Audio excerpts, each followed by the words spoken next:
Sa bukid hangtod sa kapatagan, ang imong mga kasuguan mao ang among giya. Ipili mo kami pinaagi sa imong mahigugmaong kamot, haron mo tindog sa yutang imong gihatag. May kasing-kasing nga nahihuyon sa matarong ug balaan, kami naggalakaw sa imong putli nga kahayag.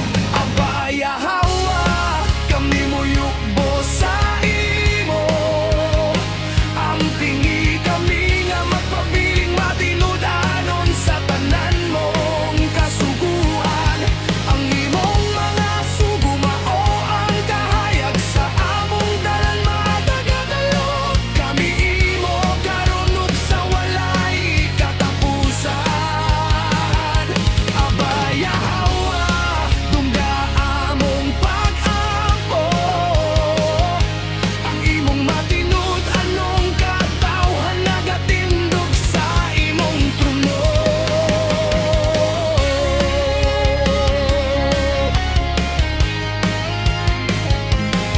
Sa unos sa kinabuhi ug mabugad nga mga pagsulay, ang imong mga saada mong ikinabuhi ug ginahuptan. Uban sa paglahutay ug mapainubsanon nga kasing-kasing among gipangita ang imong balaang pangalan. Matagagang na mo, matagpulong nga mong isulte, nagapadayag sa imong kukma nga tinuod ug putle. Abaya hawa kami moyukbo sa imo, ang pingi kami nga magpabiling matinud-anon sa tanan mong kasuguan.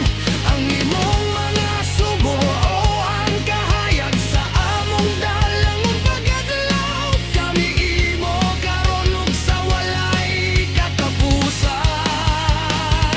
Abaya hawa dungga nga among pag-ampo, ang imong matinud-anong katawhan nagatindog sa imong trono.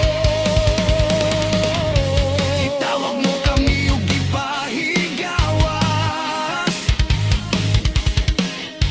aron mabuhi sa panaghiusa.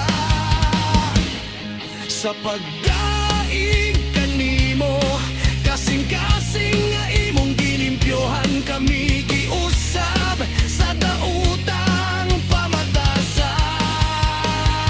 Abaya hawa kami nagadaig ug nagahatag og dungog kanimo.